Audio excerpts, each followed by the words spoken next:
कृष्णा एक बहुत अमीर आदमी था। वो अपनी बीवी लक्ष्मी के साथ रहता था। उनको एक बेटी पैदा हुई जिसका नाम सीता था। एक दिन जब कृष्णा और उसकी बीवी और बेटी के साथ जब वो कार में बाहर जा रहा था, एक लॉरी ने उनकी गाड़ी को मार दिया और ये एक्सीडेंट में उसकी बीवी का मौत हो गया। 5 साल बाद कृष्णा उसकी बेटी की देखभाल करने के लिए फिर से शादी की। वो बहुत गुस्सेदार, खड़ूस और बहुत बुरी इंसान थी। वो हर दिन सीता को बहुत परेशान करती थी। मुझे बहुत भूख लगी है, कल से कुछ भी नहीं खाया है, कृपया करके कुछ खाने के लिए दे दो। जितना तुम्हारा बाप कमाता है उससे मेरा पेट भी नहीं भरता। मैं तुमको क्या दूं? जाके अपने बाप से बोलो पैसा लाने के लिए। सीता अपने पिता के पास जाके, पिताजी, मुझे बहुत भूख लग रही है, मुझे कुछ खाने के लिए दे दो।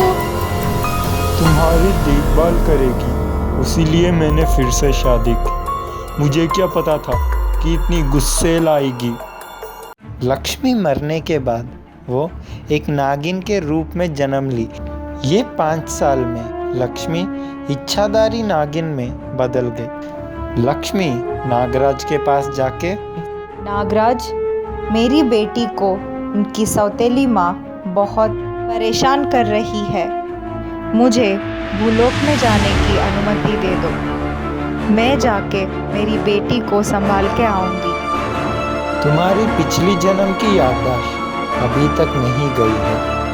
ठीक है, तुम दिन में 30 मिनट वहाँ जाके आ सकती हो। नागिन माँ उसकी बेटी को देखने के लिए भूलोक गई। उनकी बेटी घर के बाहर पेड़ के नीचे सो रही थी। उसको देख के इच्छाधारी नागिन बहुत दुखी हुई। उसने अपनी बेटी को उठा के एक बिस्तर बना के उस पे सुलाया।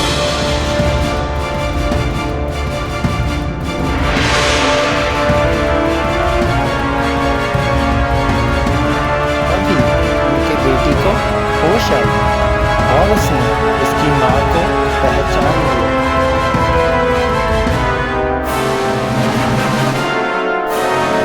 लक्ष्मी ने सीता को बहुत सारे खिलौने, चॉकलेट्स और तोहफे दिए।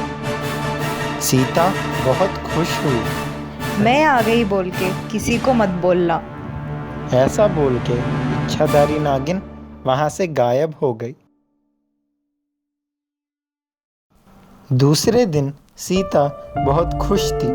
उसकी सौतेली माँ को समझ में नहीं आया कि वो उतनी खुश क्यों थी। तुम इतनी खुश क्यों हो? बोलो, तुम्हारे पास ये खिलौने किधर से आए? बोलो बोलो। बोल के उसको मारने लगी। ये सब देख के नागलोक में जो इच्छाधारी नागिन थी वो सहन नहीं कर पाई। मेरी बेटी को उनकी सौतेली माँ बहुत मार रही थी। मुझे अनुमति दीजिए, मैं जाके उसको सबक सिखा के आऊँगी। अनुमति है, तुम जाके आओ, जल्दी वापस आ जाओ। इच्छाधारी नागिन तभी भूलोक में प्रकट हुई। सीता बहुत खुश हुई। मम्मा, मैंने तुम्हारा वादा निभाया। तुम आए बोल के मैंने किसी को नहीं बोला। मेरी बेटी को तुम परेशान कर रही हो। याद रखना, ये तुम्हारी पहली और आखिरी चेतावनी है। आगे से अगर ऐसा हुआ तो इसके परिणाम तुम सह नहीं कर पाओगी। नहीं नहीं, मैं सीता की बहुत अच्छी देखभाल करूंगी, ये मेरा वादा है।